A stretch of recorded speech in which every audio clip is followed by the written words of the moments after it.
Oke guys, hari ini kita akan berbincang-bincang sedikit dengan dua orang teman kita. Hari ini saya nggak ngobrol sendiri. Biasanya kalau di channel saya ngobrol sendiri ya, kan monolog, saya ngomong sendiri. Kita hari ini ada tamu dari Jakarta. Kita ada Chris dan juga Kenny ya kan. Please introduce yourself. Halo, aku Kenny. Aku datang dari Jakarta. Kebetulan di sini lagi sebulan mampir ke tempatnya Coach Lidi di sini. Ya. Terus, halo Chris. Aku Chris, sama sih. Jadi sebulan di Jakarta, sebulan di Surabaya, dari Jakarta latihan di Jakarta. Oke.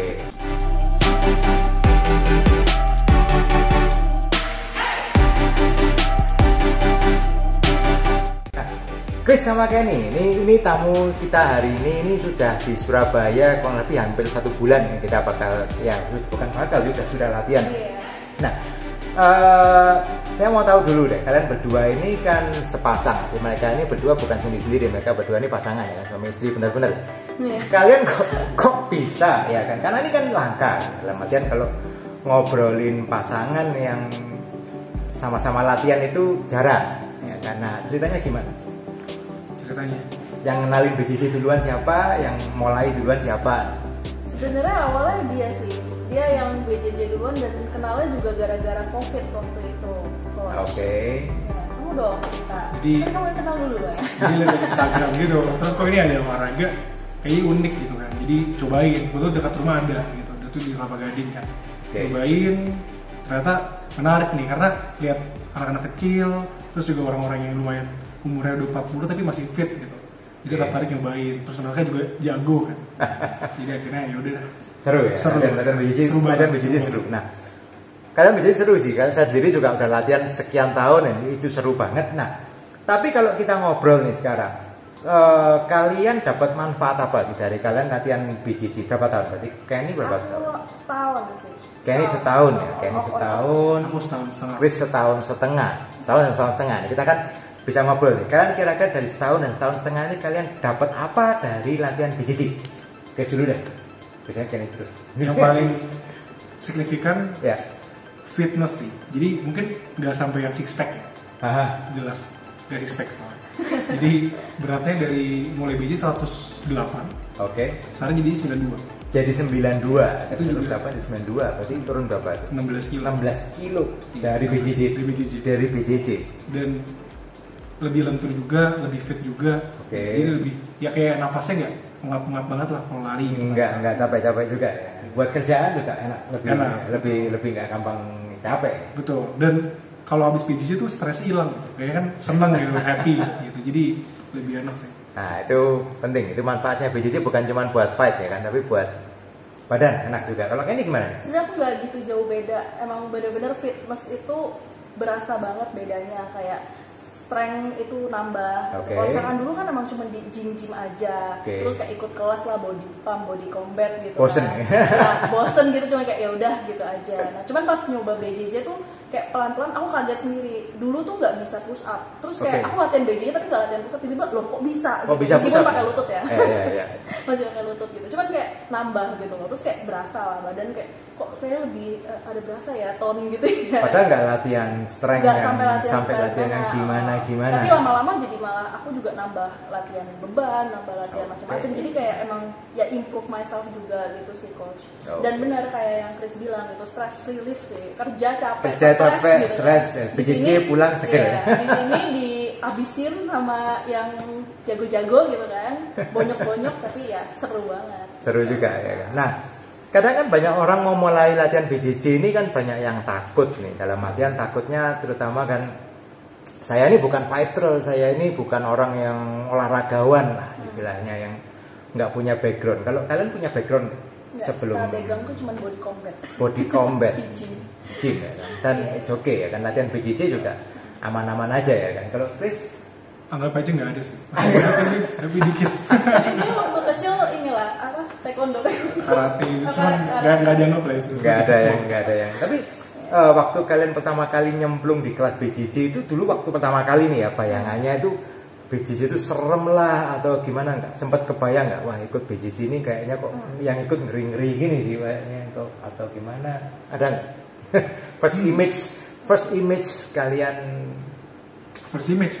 Yeah. Saya kalau dari Instagram plus minus ya. Plus minus.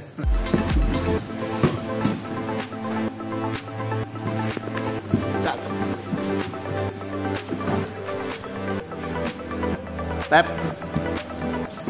Yes, awalnya serem. Kalau di Instagram kan, kalau lihat di BGC pasti banyak teknik-teknik yang kayak lumayan ekstrim lah. Tapi kan biasanya YouTube tips datang kelas BGC itu jadi ngebantu sih. Ya. Jadi tau lah expect-nya gimana gitu kan. Enggak ya. Jadi harusnya nggak, selama udah tahu harusnya nggak takut lagi sih. Cuma mungkin kalau belum pernah nonton tips first class gitu harusnya lumayan sih takut. Cuman mungkin karena kita know what to expect gitu ya, jadi sebelum datang kelas tuh ya aku udah coba searching dulu BJJ itu seperti apa gitu. Jadi pas datang ya cewek gitu kan, terus banyak cowok ya udah tahu emang udah harus expect emang close contact gitu loh. Jadi close contact, deket, kena pegang lah, kena teken gitu. Jadi emang udah expect bakal deket, udah expect bakal ya biru-biru gitu kan, which is emang beneran memar gitu kan. Tapi nggak sampai yang cedera atau apa gitu. Oke. Jadi udah tahu mau expect. Nah, menarik. Nah sekarang ngomong soal cewek nih, ini cewek itu di BJJ ini kalau kita ngomong di world ya, kita ngomong di world cewek itu banyak pakai banget. Ya. Tapi di Indonesia kadang-kadang yang namanya BJJ itu masih kayak cewek ikut BJJ itu kayaknya masih langka. Langkanya dalam artian ya sedikit lah ya, belum sebanyak kayak cowok ikut BJJ is normal. Apa namanya, ada nggak kira-kira kalian kamu kayak ini ada tips nggak buat cewek yang kira-kira kepingin ikut BJJ, what to expect atau apalah? Nah sebenarnya semua tergantung mindset sih. Jadi mungkin emang ada orang-orang yang akan berpikir kalau BJJ itu terlalu dekat, terlalu close contact, terus nggak nyaman buat dia. Ya udah gitu, maksudku ya udah emang mungkin orang-orang yang seperti itu ya olahraga ini berarti nggak cocok gitu buat kamu.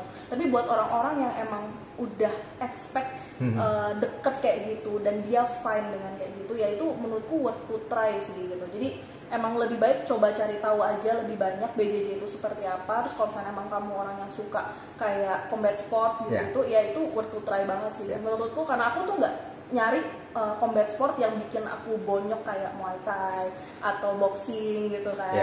Ya sparring bonyok gitu loh pasti kalau pulang. Sedangkan kalau di sini ya enggak sih gitu. Terus kalau dari saya sendiri sih, kalau saya boleh ngomong ya, dari ngomong self defense, banyak cewek yang kadang mencari kelas self defense. Dari pengalaman saya ngajar ini banyak, ada kelasnya buat self defense buat cewek bisa nggak? Bisa. Tetapi banyak cewek juga yang tanyanya, saya ada nggak kelas yang hanya cewek aja, cewek only ya kan, cewek latihannya sama cewek. Kalau dari saya sebagai coach, yang jadi persoalan adalah kalau kalian latihan cewek sama cewek, kalau saya mau ngomong, kalau ngomong self defense, butuhnya tuh cewek self defense dari cowok. Betul. Nah kalau cewek nggak pernah latihan dengan cowok, itu nggak pernah feel body weight-nya gimana, pressure-nya gimana, itu menurut saya itu sesuatu yang kurang efektif. Jadi nggak tahu sih kalau kurang real kan. Kalau kamu udah latihan sama cowok ini kan kerasa ya kan. Kalau cowok latihan sama cowok ya it's okay lah ya, biasa. Tapi kalau cewek latihan dengan cewek nggak pernah ngerasakan weight-nya dari cowok itu seperti apa, strength-nya gimana, itu menurut saya just in case ya, ngomong worst case scenario, memang butuh self defense, itu pasti kagok banget sih menurut. Iya, pasti mungkin kaget gitu ya, dapat apa kayak kekuatan laki-laki gitu terus. Iya kan, dicekek gitu kan, ya, pasti kaget sih. Gitu. Itu sesuatu yang menurutku butuh latihan gitu, betul real life ya kan. Nah, berarti kalian sama ini so far ya enjoy ya berarti ya latihan BJJ. Sudah pernah kemana aja selain di ini kan kalian lama di Surabaya. Selain di Surabaya, di Jakarta latihannya di. Aku latihan di Alliance ya, latihan di Alliance. Terus kemarin itu sempat di Bali sebentar, tapi cuman kayak ikut 1-2 kelas gitu karena lagi liburan. Terus, ya masa udah BJJ freak lah ya istilahnya latihan nanggung ya. Terus ya sama ya bareng-bareng ya kalian ya. Bareng. Sempat kalau di luar negeri sempat juga belum. Karena kan pas kenal Covid kan, pas Covid ya. Jadi kalau pas udah nggak Covid kan bisa nyoba gitu.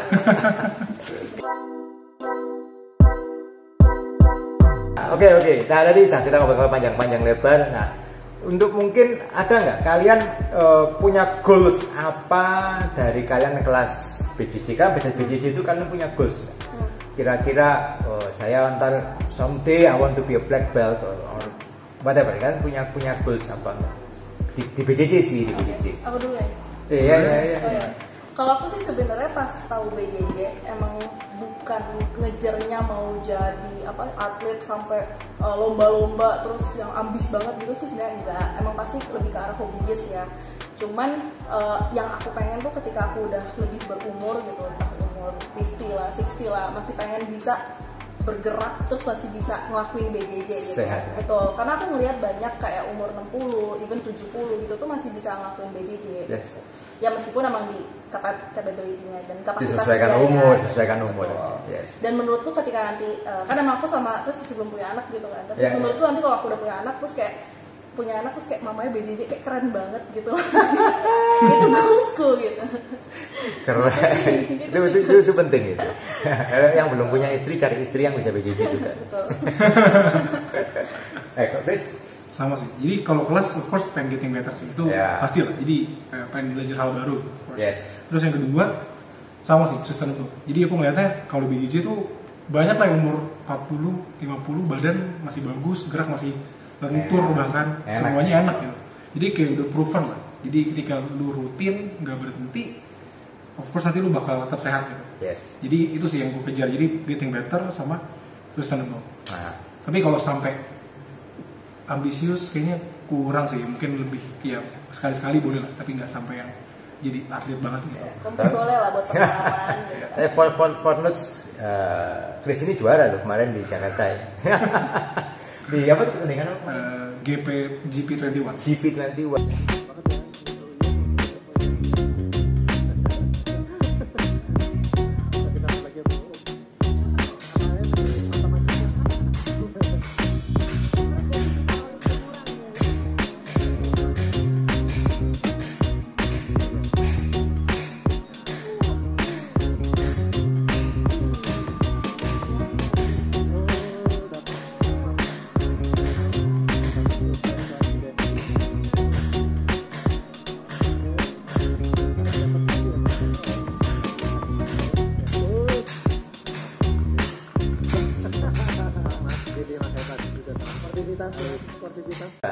Juara di kelasnya. Kelas berapa tuh berarti waktu? 94,3. Paling berat yang weight class terberat. 94,3 bro. Itu berat loh. Saya cuma 60 kilo. Bedanya 30 kilo. Lu kamu Aku berapa? 58. Jadi BJJ itu size matter, yes. Tapi kita bisa mengurangi efek dari size dengan apa ya? Basically kita harus practice dengan more teknik, menggunakan leverage, itu tentunya akan membantu banget ya kan. Nah, oke deh. Itu dulu bincang-bincang kita hari ini dengan Chris dan Kenny ya kan. Thank you dan latihan ya kan. Thank you juga Coach sudah mengajar kita sebulan datang ke Syakar. The best lah ya. Surabaya harus banget datang ke Syakar. Oke guys. Thank you yang sudah nonton. Keep on watching, keep on training and see you on the mat. Terus.